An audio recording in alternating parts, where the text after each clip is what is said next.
வணக்கம். Welcome to foods of India. தினமும் சாம்பார், ரசம், காரக்குழம்பு, வெரைட்டி ரைஸ் இந்த மாதிரி சாப்பிட்டு போர் அடிச்சு போகாமல் இருக்க வாரத்தில் ஒரு நாள் வித்தியாசமாக மோர் குழம்பு செஞ்சு சாப்பிட்டு பாருங்கள். ரொம்ப டேஸ்டியாகவும் இருக்கும், செய்கிறதும் ரொம்ப ஈஸி. இந்த மோர் குழம்பு செய்கிறதுக்கு காய் சேர்த்தும் செய்யலாம், காய் இல்லாமையும் இந்த மோர் குழம்பு செய்யலாம். நம்ம இன்றைக்கி பூசணிக்காய் சேர்த்து அந்த மோர் குழம்பு செய்ய போகிறோம். முதல்ல அதுக்கு தேவையான அரிசி பருப்பை நம்ம ஊற வச்சிடலாம்.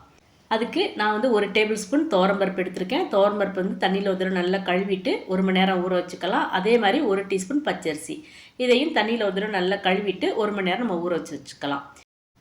அதே மாதிரி பூசணிக்காயில் உள்ள விதையெல்லாம் எடுத்துட்டு தோலெல்லாம் நல்லா சீவிட்டு நம்மளுக்கு பிடிச்ச சைஸில் வெட்டி எடுத்துக்கலாம். நான் இந்த சைஸில் வெட்டி எடுத்து வச்சுருக்கேன். இப்போ பருப்பும் அரிசியும் ஊற வச்சு 1 மணி நேரம் ஆச்சு. முதல்ல மோர் குழம்புக்கு தேவையான தேங்காய் பேஸ்ட் நம்ம அரைச்சி எடுத்துக்கலாம். ஒரு மிக்சி ஜாரில் 1/4 மூடி தேங்காய் துருவி சேர்த்துக்கலாம்.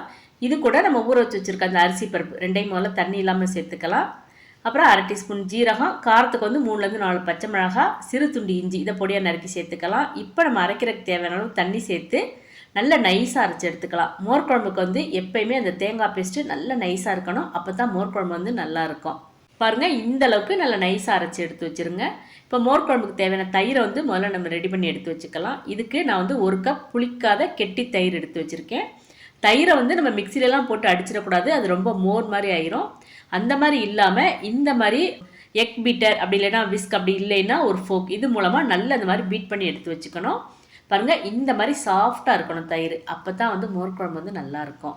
மோர் குழம்புக்கு தேவையான தேங்காய் பேஸ்ட்டும் ரெடி பண்ணியாச்சு, அதே மாதிரி தயிரையும் ரெடி பண்ணியாச்சு. அடுத்து நம்ம மோர் குழம்புக்கு தேவையான காயை ரெடி பண்ணி எடுத்து வச்சுக்கணும். அதுக்கு ஒரு கடாயில் நம்ம நறுக்கி எடுத்து வச்சுருக்க அந்த பூசணிக்காய், அது கூட தேவையான அளவு தண்ணி, நான் 1.5 கப் தண்ணி ஊற்றிருக்கேன். இப்போ இந்த பூசணிக்காய்க்கு தேவையான அளவு உப்பு, அப்புறம் 1/4 டீஸ்பூனுக்கு மஞ்சள் தூள், இது எல்லாம் சேர்த்து அடுப்பை மீடியம் ஃப்ளேமில் வச்சு ஒரு மூடி போட்டு மூடி 5லேருந்து 7 நிமிஷம் வரைக்கும் பூசணிக்காய் நல்லா வேக வச்சு எடுத்து வச்சுக்கோங்க. இந்த 5லேருந்து 7 நிமிஷத்துக்குள்ளே பூசணிக்காய் நல்லா வெந்து வந்துடும். பாருங்கள், காய் நல்லா வெந்துருச்சு, தண்ணியும் நல்லா வற்றி வந்துருச்சு. இப்போ நம்ம அரைச்சி வச்சுருக்க அந்த தேங்காய் பேஸ்ட்டை சேர்த்துக்கலாம். இது கூட தேவையான அளவு தண்ணியும் சேர்த்துக்கணும். நம்மளுக்கு மோர் குழம்பு ரொம்ப கெட்டியாக வேணும்னா தண்ணி கொஞ்சமாக சேர்த்துக்கலாம். நல்லா கொஞ்சம் தண்ணியாகவே இருக்கணும் அப்படின்னா தண்ணியை கொஞ்சம் தாராளமாகவே சேர்த்துக்கலாம். நான் 2க்கு மீடியமாக தான் மோர் குழம்பு வைக்க போகிறேன். அதனால் கூட 1 கப் அளவுக்கு நான் தண்ணி சேர்த்துருக்கேன்.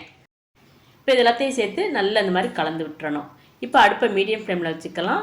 இப்போ நம்ம சேர்த்துருக்க தேங்காய் பேஸ்ட்டு கொதிச்சிடக்கூடாது. நல்லா இந்த மாதிரி நுர கூட்டி வரும்போதே நம்ம அடுப்பை ஆஃப் பண்ணிடணும். இப்போ நான் அடுப்பை ஆஃப் பண்ணிவிட்டு இதை தனியாக எடுத்து வச்சிட்டேன். முதல்ல அதை தாளித்து எடுத்துக்கலாம். அதுக்கு ஒரு கடாயில் நான் 1.5 டீஸ்பூனுக்கு தேங்காய் எண்ணெய் எடுத்திருக்கேன்.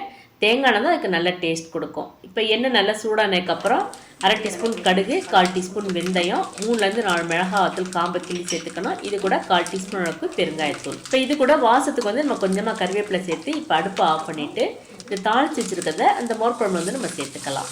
இப்போ மோர் குழம்புல சேர்த்து நல்லா கலந்து விட்டுறணும். இந்த டைம் தான் நம்ம அந்த எடுத்து வச்சுருக்க தயிரை சேர்த்துக்கணும். மோர் குழம்பு நம்ம நிறைய மெத்தடில் செய்யலாம்.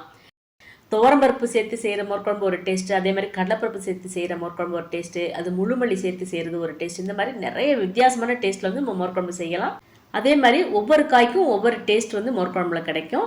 நம்ம இந்த பூசணிக்காய் சேர்த்து செய்கிறது ஒரு டேஸ்ட்டாக இருக்கும், வெண்டைக்காய் சேர்த்து செய்கிறது இன்னொரு டேஸ்ட்டு. அப்படி இல்லைன்னா வாழைத்தண்டு, கீரைத்தண்டு, முக்கியமாக சேப்பங்கிழங்கு, இது எதுவுமே இல்லை அப்படின்னா நம்ம பருப்பெல்லாம் சேர்த்து போண்டா சுட்டு மோர் குழம்பு செய்யலாம். நம்மளோட சேனலில் நம்ம ஏற்கனவே போண்டா சேர்த்து மோர் குழம்பு வீடியோ அப்லோட் பண்ணியிருக்கோம். அந்த வீடியோட லிங்க் கீழே டிஸ்கிரிப்ஷனில் இருக்குது. இப்போ மோர் குழம்பு ரெடி ஆயிடுச்சு. இப்போ இதுக்கு தேவையான அளவு உப்பு சேர்த்துக்கலாம். கடைசியாக பொடியான இருக்குன்னா கொத்தமல்லி தலையை தூவி விட்டுறலாம். அரிசி பருப்பெல்லாம் ஊற வைக்கிறதுக்கு நேரமே இல்லை, உடனே மோர் குழம்பு செய்யணும் அப்படின்னு நீங்கள் நினச்சிங்கன்னா பிரச்சனையே இல்லை. அரிசி பருப்பு ரெண்டையுமே நீங்கள் நல்லா வறுத்துட்டு அதுக்கப்புறம் தேங்காய், பச்சை மிளகாய் சேர்த்து அரைச்சி மோர் குழம்பு செஞ்சு பாருங்கள், சூப்பராக இருக்கும். அட்டகாசமான டேஸ்ட்டில் ரொம்ப ஈஸியாக நம்மளோட மோர் குழம்பு இப்போ ரெடியாக இருக்குது. நீங்களும் இந்த மெத்தடில் மோர் குழம்பு இன்றைக்கே செஞ்சு பார்த்து எப்படி இருந்துச்சுன்னு கமெண்ட் பண்ணுங்கள். இந்த வீடியோ உங்களுக்கு பிடிச்சிருந்தேன்னா லைக் பண்ணுங்கள், ஷேர் பண்ணுங்கள். மறக்காமல் நம்மளோட ஃபுட்ஸ் ஆஃப் இந்தியா சேனலை சப்ஸ்கிரைப் பண்ணுங்கள். தேங்க்ஸ் ஃபார் வாட்சிங்.